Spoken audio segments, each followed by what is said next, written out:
السلام علیکم ورحمۃ اللہ وبرکاتہ. کیا حال ہے سب کا؟ الحمد للہ. نحمده ونصلی علی رسولہ الکریم. اما بعد فاعوذ باللہ من الشیطان الرجیم. بسم اللہ الرحمن الرحیم. رب اشرح لی صدری ویسر لی امری واحلل عقدۃ من لسانی یفقہوا قولی. طالب علم کا قرآن کو سمجھے بغیر ہی دنیا سے چلے جانا بہت بڑے خسارے کی بات ہے.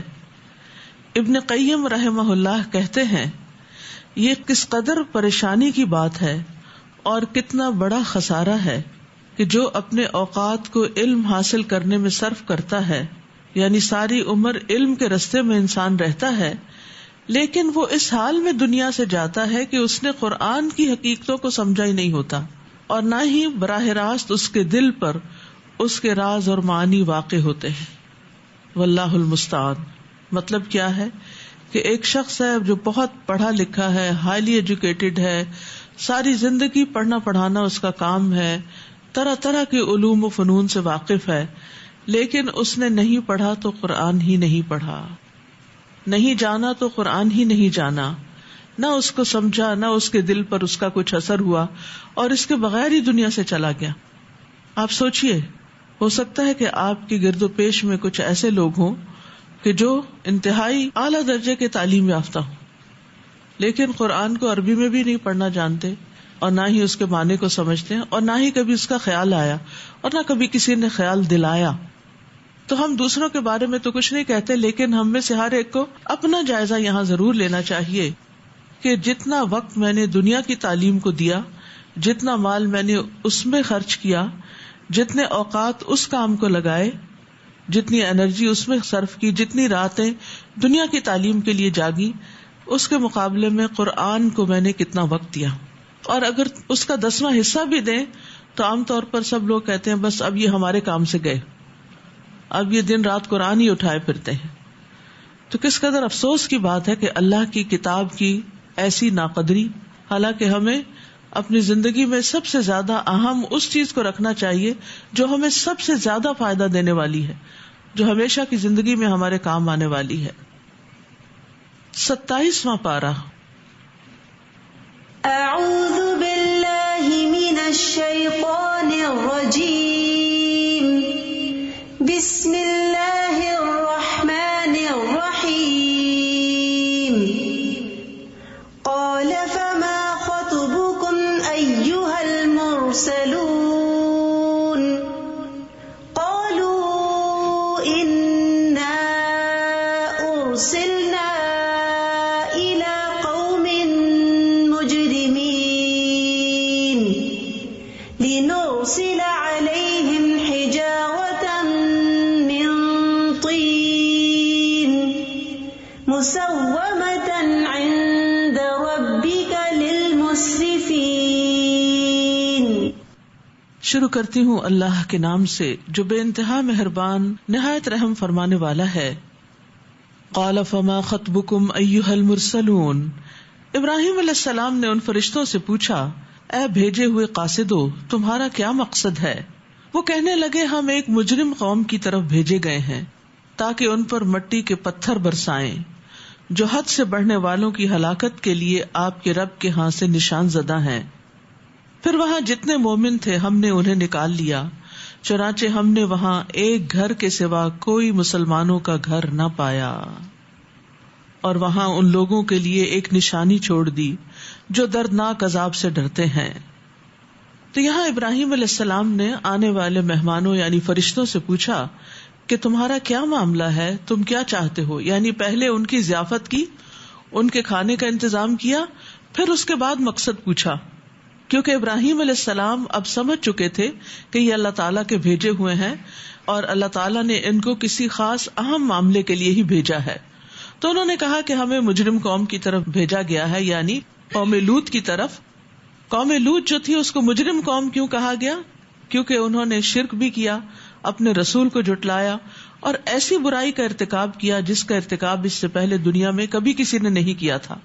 تو پھر ان کا انجام بھی اتنا ہی بھیانک ہوا اور ان پر پتھروں کی بارش برسائی گئی اور ہر پتھر پر اس شخص کا نام لکھا ہوا تھا جس کو اس پتھر کا شکار ہونا تھا، کیونکہ وہ گناہوں میں بڑھ گئے تھے اور حدود پھلانگ گئے تھے، اس لیے ان پر یہ عذاب آنے والا تھا.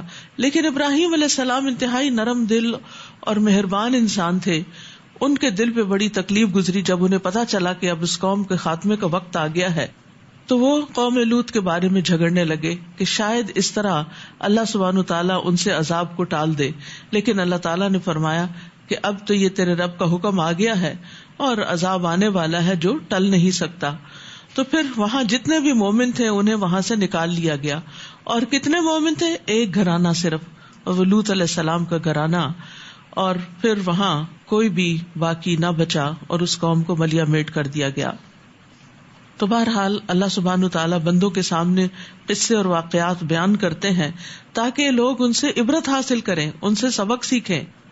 اور اس قصے میں ابراہیم علیہ السلام کی فضیلت کی طرف اشارہ ہے کہ کس طرح اللہ سبحانہ تعالیٰ نے ان پر مہربانی کی، اور پھر کس طرح ان کے اندر اچھے اخلاق تھے، مہمان نوازی تھی. اور اسی طرح یہ ہے کہ مہمان نوازی بھی بڑے اعلیٰ درجے کی تھی کہ انہوں نے بہترین طریقے سے ان کی عزت افزائی کی اور خاموشی کے ساتھ ان کے لیے بھنا ہوا بچڑا لے کر آئے. اور اس سے یہ بھی پتہ چلتا ہے کہ ابراہیم علیہ السلام کو اللہ نے بہت مال و دولت بھی عطا کر رکھا تھا، کیونکہ ایک عام فقیر غریب انسان کسی مہمان کو ایک پورا ویل جو ہے وہ پیش نہیں کر سکتا، اور وہ بھی تیار شدہ. اس سے یہ بھی پتہ چلتا ہے کہ ان کے گھر میں اس کو تیار کرنے والے بھی موجود تھے، کیونکہ ایک دم رات کے وقت کوئی آئے اور اتنا کھانا موجود ہو، یہ ایک اچھے گھرانے کا ہی نمونہ ہو سکتا ہے. پھر اسی طرح یہ ہے کہ ابراہیم علیہ السلام نے مہمانوں سے ان کے آنے کا مقصد بعد میں پوچھا، پہلے ان کی مہمانی کی. اور پھر یہ ہے کہ جلدی کی، یعنی مہمان نوازی میں دیر نہیں کرنی چاہیے. اور پھر اسی طرح یہ بھی ہے کہ اگر کھانا کسی اور مقصد کے لیے تیار کیا گیا ہے گھر والوں کے لیے، اور اگر مہمان آ جائے تو ان کو پیش کر دیا جائے، تو اس میں کوئی مہمانوں کی اہانت کی بات نہیں ہوتی. پھر اسی طرح یہ ہے کہ حضرت ابراہیم علیہ السلام نے مہمانوں کی خود خدمت کی، یعنی خود لے کر آئے، خود پاس بیٹھے، خود ان سے کہا کہ آپ کھاتے کیوں نہیں ہیں، اور ان کو کھانے کی طرف رغبت دلائی اور اس کو اپنا شرف سمجھا. تو اس سے یہ بھی پتہ چلتا ہے کہ مہمان نوازی جو ہے وہ گھر کے بڑوں کو بھی کرنی چاہیے، ان کو بھی پاس بیٹھنا چاہیے، ان کو بھی ٹائم دینا چاہیے. صرف سرونٹس کو بھیج دینا یا بچوں کو کہنا کہ تم لے جاؤ اور تم پاس بیٹھ جاؤ، تو یہ بھی مہمان نوازی کے آداب کے خلاف ہے.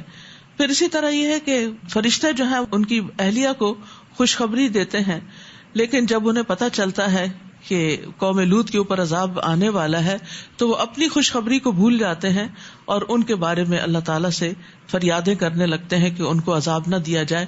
تو اس واقعے میں ابراہیم علیہ السلام کا جو کردار ہے، ان کا جو اخلاق ہے، ان کے جو طور طریقے ہیں، یہ ہم سب کے سیکھنے کے ہیں. اور ہم جانتے ہیں کہ ابراہیم علیہ السلام اللہ کے محبوب تھے، اللہ کے خلیل تھے، اللہ کے دوست تھے. تو وہ کون سی کوالٹیز ہوتی ہیں جس کی بنا پر اللہ تعالیٰ کسی بندے کو اپنا محبوب بناتا ہے؟ وَفِي مُوسَىٰ إِذْ أَرْسَلْنَاهُ إِلَىٰ فِرْعَوْنَ بِسُلْطَانٍ مُّبِينٍ. اور موسیٰ کے واقعے میں بھی ایک نشانی ہم نے چھوڑی ہے. جب ہم نے اسے صریح معجزہ دے کر فرعون کی طرف بھیجا تو اس نے اپنی طاقت کے سبب منہ پھیر لیا اور کہنے لگا کہ یہ جادوگر یا دیوانہ ہے. پھر ہم نے اسے اور اس کے لشکروں کو پکڑ لیا اور سمندر میں پھینک دیا، اور وہ تھا ہی قابل ملامت. اور عاد کے قصے میں بھی ایک نشانی چھوڑی ہے، جبکہ ہم نے ان پر تباہ کن آندھی چھوڑ دی. وہ جس چیز پر بھی گزرتی اسے بوسیدہ ہڈی کی طرح چکنا چور کر دیتی. اور سمود میں بھی ایک نشانی چھوڑی، جب ان سے کہا گیا کہ ایک خاص وقت تک فائدہ اٹھا لو، مگر اس تنبیہ کے باوجود انہوں نے اپنے رب کے حکم سے سرکشی کی تو ان کے دیکھتے دیکھتے ہی انہیں بجلی کے عذاب نے آ گھیرا. پھر نہ تو ان میں کھڑے ہونے کی سکت رہ گئی اور نہ ہی وہ اپنا بچاؤ کر سکتے تھے. اور اس سے پہلے ہم نے قوم نوح کو ہلاک کیا تھا، بلا شبہ وہ نافرمان لوگ تھے. اور آسمان کو ہم نے اپنے ہاتھ سے بنایا اور ہم اسے وسیع کرتے جا رہے ہیں، اور زمین کو ہم نے بچھایا اور ہم بڑے اچھے بچھانے والے ہیں. یعنی آسمان و زمین کی تخلیق اللہ سبحانہ تعالیٰ نے اپنی قوت، اپنی قدرت کے ساتھ کی. وَمِن كُلِّ شَيْءٍ خَلَقْنَا زَوْجَيْنِ لَعَلَّكُمْ تَذَكَّرُونَ. اور ہر چیز کے ہم نے جوڑے پیدا کر دیے شاید کہ تم ان سے سبق حاصل کرو. ہر چیز جوڑے جوڑے میں ہے، جیسے دن اور رات، سیاہ سفید، میٹھا اور کڑوا، اور مرد اور عورت. تو یعنی کسی بھی چیز میں مختلف طرح کے کمبینیشنز ہیں، لیکن صرف اللہ کی ذات ہے کہ جو واحد لا شریک لہ ہے. تو اللہ تعالیٰ کی اس قدرت کو بھی دیکھنا چاہیے اور اس سے بھی سبق لینا چاہیے. فَفِرُّوا إِلَى اللَّهِ، تو دوڑ لگاؤ اللہ کی طرف دوڑ کر آؤ. انی لکم منہ نذیر مبین، میں تمہارے لیے اس کی طرف سے واضح طور پر ڈرانے والا ہوں. تو یہ دوڑ جو ہے یہ فزیکلی بھی ہوتی ہے کہ انسان بازو کا تیز تیز چلتے ہوئے اللہ تعالیٰ کے پسندیدہ کاموں کی طرف بڑھتا ہے. لیکن دوڑنے والے دو طرح کے ہوتے ہیں، ایک سعادت مند اور ایک بدبخت. تو جو شخص دوڑتا ہے، جو سعادت مند ہوتا ہے، خوش قسمت ہوتا ہے، وہ برائی کے راستوں غلط کاموں کو چھوڑ کر نیکی کی طرف بھاگتا ہے. اور جو بدبخت ہوتا ہے وہ نیکی کے کام چھوڑ کر برائی کے کاموں کی طرف دوڑ لگاتا ہے. بدبخت اللہ سے بھاگتے ہیں اور نیک بخت اللہ کی طرف بھاگتے ہیں. اور مختلف لوگوں کی مختلف دوڑ ہوتی ہے. عام لوگوں کی دوڑ کیا ہوتی ہے کہ وہ جہالت سے علم کی طرف آتے ہیں، احتیاط کے ساتھ عقل مندی کا مظاہرہ کرتے ہوئے سستی سے چستی کی طرف دوڑتے ہیں. اسی طرح اللہ سے امید رکھتے ہوئے وہ اللہ کی فراخی کی طرف دوڑتے ہیں. لیکن خاص لوگوں کی دوڑ کیا ہوتی ہے، وہ علم یقینی حاصل کرنے کے لیے دوڑتے ہیں، اور پھر وہ علم اور عمل کے بعد باطنی تزکیہ اور باطنی خشوع کی طرف دوڑتے ہیں. ذاتی لذتوں سے خالص اللہ کی پسند کی طرف دوڑتے ہیں. صرف ان کاموں کی تلاش میں نہیں رہتے کہ جن میں انہیں لذت محسوس ہوتی ہے، بلکہ اپنے نفس کے خلاف جا کر وہ کام بھی کرتے ہیں جو اللہ تعالیٰ کے پسندیدہ ہوتے ہیں. نبی صلی اللہ علیہ وسلم نے فرمایا، اللہ تعالیٰ فرماتا ہے، اے ابن آدم، تو میری طرف کھڑا ہو، میں تیری طرف چل کر آؤں گا. تو میری طرف چل کر آ، میں تیری طرف دوڑ کر آؤں گا. اسی طرح ایک اور حدیث میں آتا ہے، اگر بندہ مجھ سے ایک بالشت قریب ہو تو میں اس سے ایک گز قریب ہو جاتا ہوں، اور اگر وہ ایک گز میرے قریب ہوتا ہے تو میں اس کے دونوں ہاتھوں کے پھیلاؤ کے برابر قریب ہوتا ہوں، اور اگر وہ میری طرف چل کر آئے تو میں اس کی طرف دوڑ کر آتا ہوں. تو جو اللہ کی طرف دوڑ کر جائے تو پھر کتنی جلدی اس کو اللہ کا قرب مل سکتا ہے. تو اس لیے ہماری بھاگ دوڑ، ہماری کوششیں، ہماری محنت خالصتاً اللہ کی رضا کے لیے نیکی کے کاموں کی طرف ہونی چاہیے. اور اللہ کے ساتھ کوئی دوسرا الہ نہ بناؤ، میں اس کی طرف تمہیں صاف صاف ڈرا رہا ہوں. اسی طرح ان سے پہلے جو رسول بھی آیا اسے لوگوں نے یہی کہا کہ وہ جادوگر ہے یا دیوانہ ہے. کیا یہ اس بات کی وصیت کرتے چلے آئے ہیں؟ بلکہ یہ ہے ہی سرکش لوگ. پس اے نبی صلی اللہ علیہ وسلم، آپ ان کی پرواہ نہ کیجیے، آپ پر کوئی الزام نہیں. وذکر فإن الذکریٰ تنفع المؤمنین، اور نصیحت کرتے رہیے کیونکہ نصیحت ایمان لانے والوں کو فائدہ دیتی ہے. یعنی جس کے اندر ایمان آ جاتا ہے، اس کا دل نرم ہو جاتا ہے، اس کے اندر نصیحت قبول کرنے کا ملکہ پیدا ہو جاتا ہے اور اس کے اندر ایک جذب کی کیفیت آتی ہے. رسول اللہ صلی اللہ علیہ وسلم نے فرمایا، مومن کو اس حال میں پیدا کیا گیا کہ وہ آزمائش میں مبتلا ہونے والا، توبہ کرنے والا اور بھولنے والا ہوتا ہے. جب اسے نصیحت کی جاتی ہے تو وہ نصیحت قبول کرتا ہے.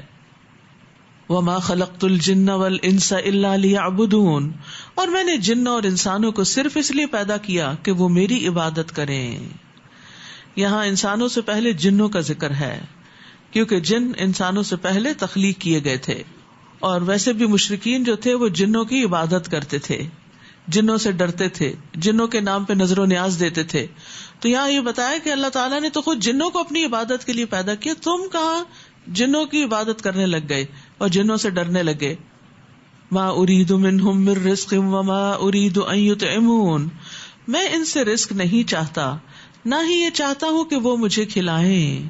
اللہ تو خود ہی رزاق ہے، بڑی قوت والا ہے اور زبردست ہے. یعنی اللہ بندوں سے کیا چاہتا ہے کہ بندے اس کی اطاعت کرے، اس کی عبادت کرے. اللہ تعالیٰ یہ نہیں چاہتا کہ بندے کما کر اس کو دیں، کیونکہ اللہ تعالیٰ تو خود سب کو دینے والا ہے. سو ان ظالموں کے گناہوں کا ڈول بھی ایسے ہی بھر چکا ہے جیسے دوسرے لوگوں کا بھر گیا تھا، لہٰذا یہ مجھ سے جلدی کا مطالبہ نہ کریں. کفر کرنے والوں کے لیے اس دن تباہی ہوگی جس دن سے انہیں ڈرایا جا رہا ہے. سورۃ الطور. بسم اللہ الرحمن الرحیم. والطور وکتاب مسطور رق منشور والبيت المعمور والسقف المرفوع والبحر المسجور إن عذاب ربك لواقع. بسم اللہ الرحمن الرحیم. والطور وکتاب مسطور فی رق منشور.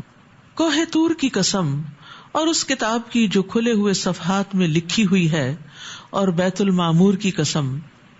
بیت المعمور 7ویں آسمان پر عظیم گھر ہے، جیسے زمین پر بیت اللہ ہے، وہاں پر بیت المعمور ہے.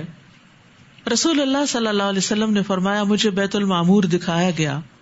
میں نے جبریل علیہ السلام سے اس کے بارے میں پوچھا تو انہوں نے بتایا کہ یہ بیت المعمور ہے، اس میں 70,000 فرشتے روزانہ نماز پڑھتے ہیں، اور ایک مرتبہ پڑھ کر جو اس سے نکل جائے پھر کبھی اس میں داخل نہیں ہوتا، یعنی قیامت تک اس کی دوبارہ باری نہیں آئے گی. ہم کتنے لکی ہیں کہ اللہ سبحانہ وتعالیٰ اپنے فضل سے ہمیں بار بار اپنے گھر بلا لیتا ہے، لیکن ہر فرشتے کی باری بس ایک دفعہ ایک نماز کی آتی ہے اور پھر وہ نکل جاتا ہے، پھر اور آ جاتا ہے. اس سے یہ بھی اندازہ ہوتا ہے کہ اللہ سبحانہ وتعالیٰ کی مخلوق کتنی زیادہ ہے. اور صرف فرشتوں کو ہی دیکھیں تو 70,000 اگر ایک دن میں پڑھ رہے ہیں تو پھر آپ دیکھیے کہ قیامت تک کتنے فرشتے ہوں گے جو اس کی عبادت کر رہے ہوں گے. تو اللہ سبحانہ وتعالیٰ جب ہم سے یہ کہتے ہیں کہ میں تم سے رزق نہیں چاہتا، اور اللہ نے ہمیں اپنی عبادت کے لیے پیدا کیا ہے، فرشتوں کو چوائس نہیں دی لیکن ہمیں چوائس دی گئی ہے، تو ہم فرشتوں سے بہتر کب ہو سکتے ہیں جب ہم واقعی اخلاص کے ساتھ اللہ کی عبادت کریں اور وہ مقصد پورا کریں جس کے لیے اللہ تعالیٰ نے ہمیں پیدا کیا ہے. اور اونچی چھت کی قسم، یعنی آسمان کی، اور جوش مارتے سمندر کی یا بھڑکتے سمندر کی. لیٹسٹ ریسرچز میں یہ پتا چلا کہ سمندر کے اندر سے جو والکینوز پڑتے ہیں یا آگ بھڑکتی ہے، اس کی تہہ میں بہت سا پانی بھی اس کو بجھا نہیں پاتا. تو اللہ سبحانہ وتعالیٰ نے ان ساری عظیم نشانیوں کی طرف توجہ دلا کے فرمایا، ان عذاب ربک لواقع، کہ آپ کے رب کا عذاب واقع ہو کر رہے گا. یعنی جس طرح یہ ساری چیزیں اللہ نے پیدا کی ہیں اس سے اللہ کی عظمت اور قدرت کا پتہ چلتا ہے، تو اسی طرح اللہ سبحانہ وتعالیٰ کے لیے کچھ مشکل نہیں کہ وہ اپنے منکرین اور مجرمین کو عذاب سے دوچار کر دے. اور مکی صورت ہے اور قریش مکہ کو خاص طور پر تنبیہ کی جا رہی ہے، اور اس کے بعد ہر اس شخص کو جو ضد کا مظاہرہ کرے کہ آپ کے رب کا عذاب واقع ہو کر رہے گا، اسے کوئی روکنے والا نہیں. جس دن آسمان تیزی سے لرزنے لگے گا، اللہ اکبر، اور پہاڑ تیزی سے اڑتے پھریں گے. اتنی بھاری چیز جو ہے وہ بالکل ہلکی ہو جائے گی، اڑتی پھرے گی. اس دن جھٹلانے والوں کے لیے تباہی ہے جو کج بحثیوں میں پڑے کھیل رہے ہیں، بیکار بحثوں میں مشغول ہیں، کیونکہ ان کے پاس کوئی فائدہ دینے والا علم نہیں، اور ایسے علوم پہ اور ایسی چیزوں پہ بات کرتے ہیں جس کا کوئی حاصل نہیں. حقیقت یہ ہے کہ اللہ سبحانہ تعالیٰ کو قیل و قال ناپسند ہے. حدیث میں آتا ہے اللہ تعالیٰ کو 3 چیزیں ناپسند ہیں: ادھر ادھر کی فضول باتیں کرنا، یعنی جن کا کوئی سر پیر نہ ہو، بس بات سے بات نکالتے چلے جانا، مال کو ضائع کرنا، اور بکثرت سوال کرنا، یعنی بحث مباحثہ کرنا. رسول اللہ صلی اللہ علیہ وسلم نے فرمایا، ان قریب لوگوں پر دھوکے اور فریب کے چند سال آئیں گے کہ ان میں جھوٹے کو سچا اور سچے کو جھوٹا، خائن کو امانت دار اور امانت دار کو خیانت کار سمجھا جائے گا. استغفر اللہ. اور رویبضہ قسم کے لوگ گفتگو کریں گے، باتیں کریں گے. پوچھا گیا رویبضہ سے کیا مراد ہے، یہ کون لوگ ہوں گے؟ آپ نے فرمایا معمولی اور کم عقل لوگ جو عوام الناس کے امور پر بحث مباحثہ کریں گے. آج آپ دیکھیے کہ دنیا بھر میں یہ ٹرینڈ کتنا زیادہ ہے، ہر چھوٹا بڑا ٹاک شو میں حصہ لے کے بڑی بڑی باتیں کر رہا ہے، اور جس کے اوپر جو چاہتے ہیں الزام لگا دیتے ہیں، اور جس کو جیسے چاہتے ہیں بدنام کر دیتے ہیں، اور بغیر تحقیق کے باتیں کرتے ہیں. تو یہ بہت خطرناک ٹرینڈ ہے. بلا احتیاط بغیر سوچے سمجھے بولنے والوں کی مذمت کی گئی ہے. جابر رضی اللہ عنہ کہتے ہیں کہ رسول اللہ صلی اللہ علیہ وسلم نے فرمایا، بے شک قیامت کے دن میرے نزدیک تم میں سے سب سے زیادہ محبوب اور قریب بیٹھنے والے لوگ وہ ہیں جو بہترین اخلاق والے ہیں، اور بے شک سب سے زیادہ ناپسندیدہ اور دور بیٹھنے والے لوگ وہ ہیں جو زیادہ باتیں کرنے والے، بلا سوچے سمجھے، بلا احتیاط بولنے والے، اور متفہقون ہیں. صحابہ نے عرض کیا، یا رسول اللہ، بہت باتونی اور زبان دراز کا تو ہمیں علم ہے، یہ متفہقون کون ہیں؟ آپ نے فرمایا تکبر کرنے والے. اور یہ سرسار کا لفظ بھی اس میں آتا ہے جو بہت باتونی انسان ہو اور متشدد، جو لوگوں پر زبان کی وجہ سے زور آور اور غالب ہو جائے، یعنی لوگوں کو اپنی باتوں سے دبا جائے. تو یہ سارا اخلاق جو ہے یہ بدترین اخلاق ہے. تو ہم میں سے ہر ایک کو اپنے بارے میں سوچنا چاہیے کہ کہیں اس میں سے کوئی کوالٹی میرے اندر تو نہیں. یوم یدعون الی نار جہنم دعا هذه النار التي كنتم بها تكذبون، جس دن انہیں جہنم کی آگ کی طرف دھکیلا جائے گا اور کہا جائے گا یہ ہے وہ جہنم جسے تم جھٹلایا کرتے تھے. اب بتاؤ کیا یہ جادو ہے یا تمہیں کچھ نظر ہی نہیں آتا؟ اس میں داخل ہو جاؤ، اب تم صبر کرو یا نہ کرو تمہارے لیے برابر ہے، تمہیں تو ویسا ہی بدلہ دیا جائے گا جیسے تم کام کرتے رہے. ان المتقین فی جنات و نعیم، البتہ پرہیزگار باغوں اور نعمتوں میں ہوں گے، تقوی والے. تو ہمیں اللہ تعالیٰ سے تقوی کی دعا کرنی چاہیے.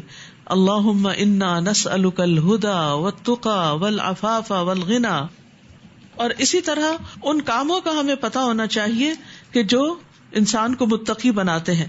مثلاً یہ کتاب ہے جس میں تقوی کی اہمیت، برکات اور اسباب قرآن و حدیث کی روشنی میں بتائی گئی ہیں کہ متقی کون ہوتا ہے، ان کے اعمال کیا ہوتے ہیں، ان کے طریقے کیا ہوتے ہیں، اور تقوی سے برکتیں کون کون سی آتی ہیں.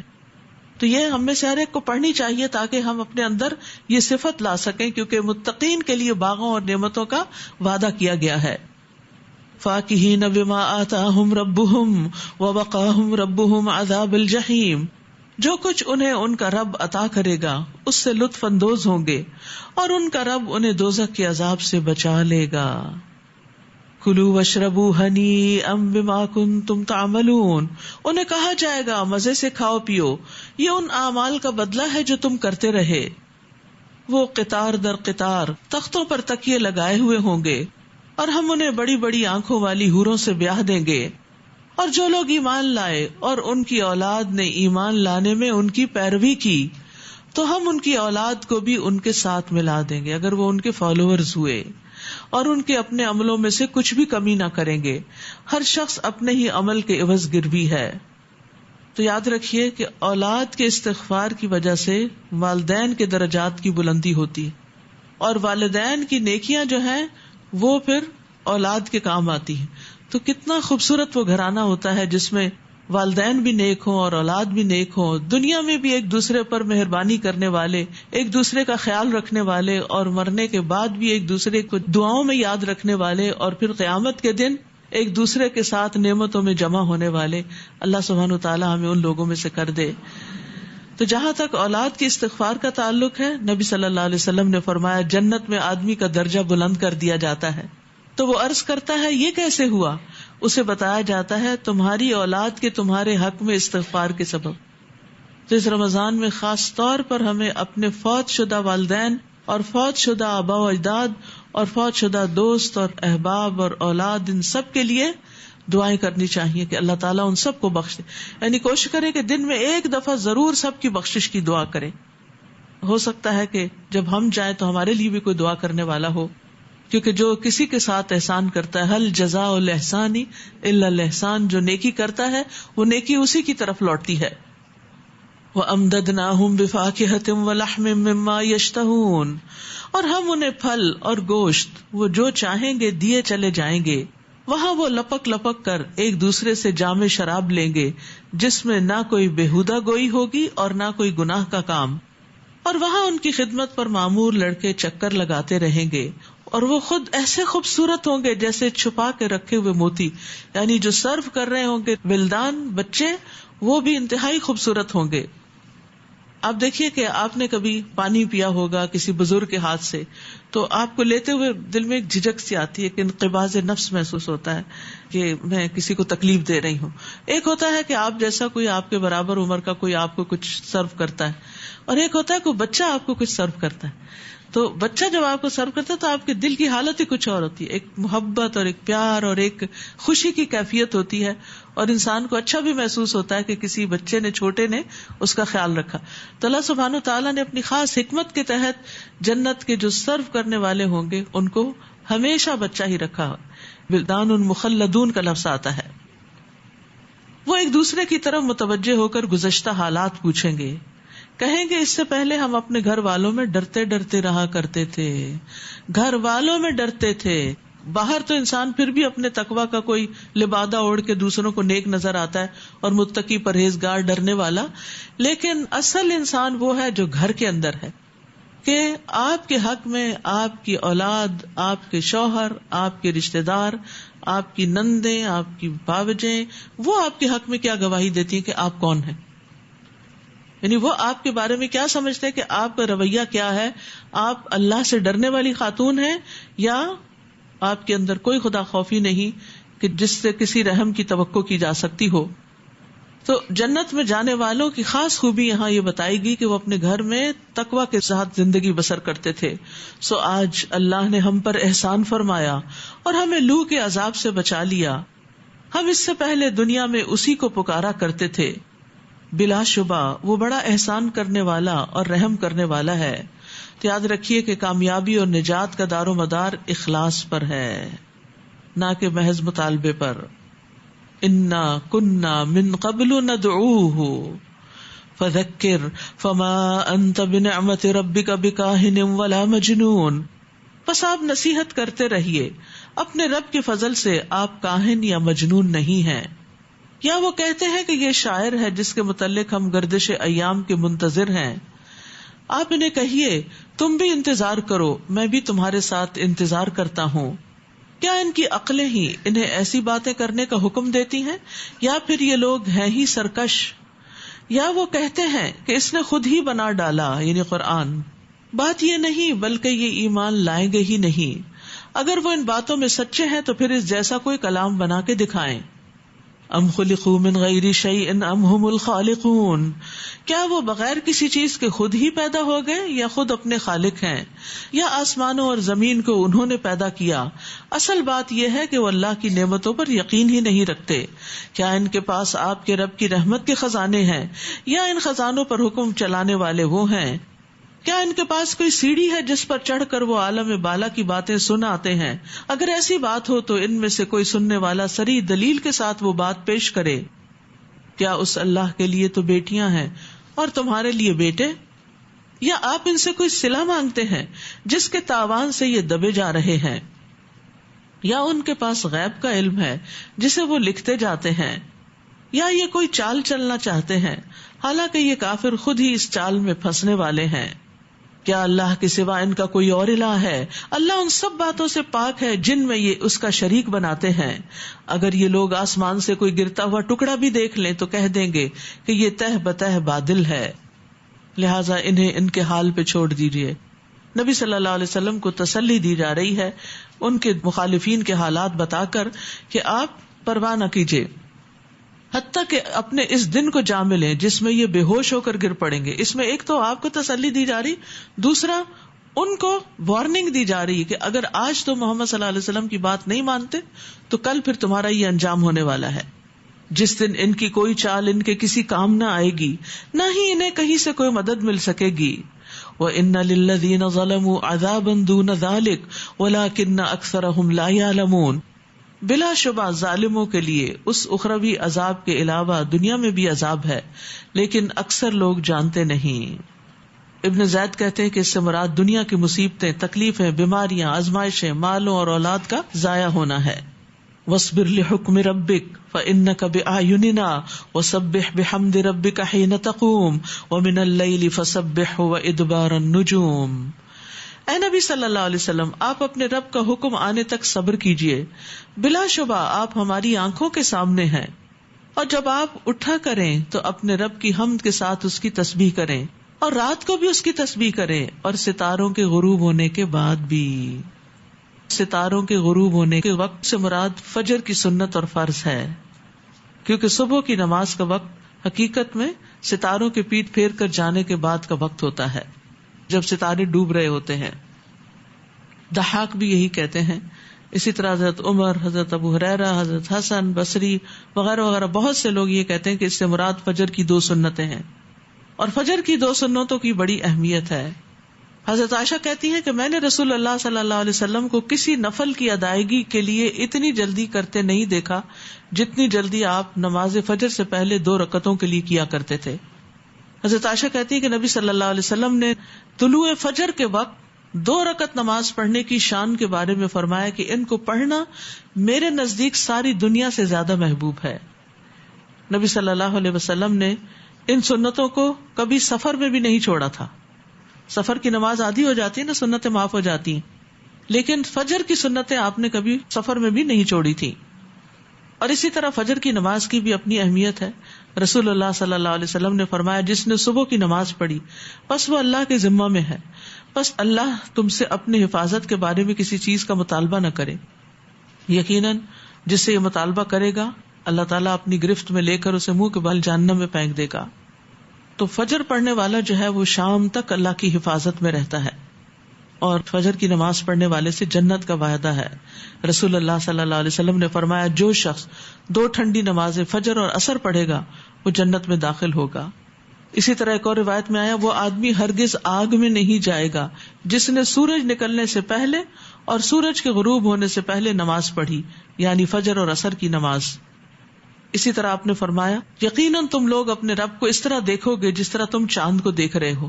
تمہیں اس کو دیکھنے میں کوئی دھکم پیل یا مشقت نہیں ہوگی.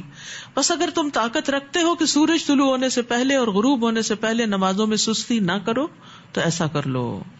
بعض لوگ کیا کرتے ہیں کہ رات کا قیام کرتے ہیں اور فجر قضا کر دیتے ہیں. تو فجر کی نماز جو ہے وہ قیام اللیل سے بھی افضل ہے. اکثر ہم لوگ نوافل کی طرف بڑے شوق سے لپکتے ہیں اور فرض نمازوں میں سستی کرتے ہیں، تو ایسا نہیں ہونا چاہیے. فرض نمازوں میں سستی اور خصوصاً فجر کی نماز میں سستی منافق کا وتیرہ ہوتی ہے.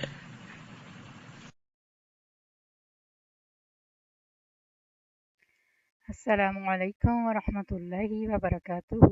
الحمدللہ ثم الحمدللہ ہمارا یہ 27واں پارہ ہے، اور اس میں آخری آیات میں ہمیں جس طرح سے فجر کی نماز کی اہمیت اور عصر کی نماز کی اہمیت کو واضح کیا گیا ہے حدیث کی روشنی میں، تو اس کو بہت اس پر فوکس کرنے کی ضرورت ہے. اور اکثر فجر کی نماز میں لوگ سستی کرتے ہیں، اور عصر کی نماز میں سستی اس وجہ سے ہو جاتی ہے کہ وہ کسی نہ کسی کام میں مصروف ہونے کی وجہ سے. تو اس لیے بہت ضروری ہے کہ ہم ان اوقات کو وہ اللہ تعالیٰ کی رضا کے مطابق گزاریں اور ان نمازوں کو اپنے وقت پہ ادا کریں. اور اس کے علاوہ ہم نے بہت ساری جگہوں پہ صبح و شام کے اذکار کی فضیلت کے بارے میں پڑھا ہے، اور اس کے لیے بہت ہی خوبصورت ایک کتاب ہے ایاک نستعین. اس میں صبح و شام کے اذکار بھی ہیں، حفاظت کی دعائیں بھی ہیں، رنج و غم کی دعائیں بھی ہیں، اور بھی بے شمار دعائیں اس میں شامل کی گئی ہیں. اور وہ بہت ہی مفید کتاب ہے. اگر ہم اس کو اپنی زندگی میں شامل کر لیں تو اس سے ہمیں بہت فائدہ ہوتا ہے. اور اس میں نظر سے بچنے کی دعائیں بھی ہیں، جادو سے بچنے کی دعائیں بھی ہیں. تو اس میں ہمارے لیے بہت کچھ ایک بک میں جمع کر دیا گیا ہے. تو ماشاءاللہ بہت ساری بہنوں کے پاس تو وہ بک موجود ہے، لیکن جن کے پاس نہیں ہے تو پلیز وہ اسے انٹرنیٹ سے بھی ڈاؤن لوڈ کر سکتی ہیں، اپنے موبائل میں بھی پڑھ سکتی ہیں، اور ویسے بھی بک کی صورت میں بھی اس کو خرید کے اپنے پاس رکھ سکتی ہیں.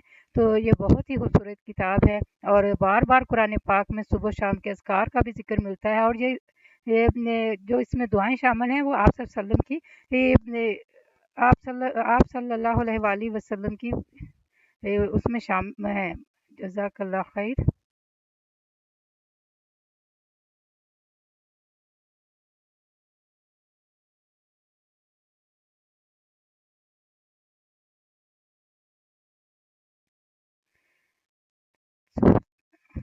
سبحانک اللہم و بحمدک اشہد ان لا الہ الا انت استغفرک و اتوب الیک. السلام علیکم و رحمۃ اللہ وبرکاتہ.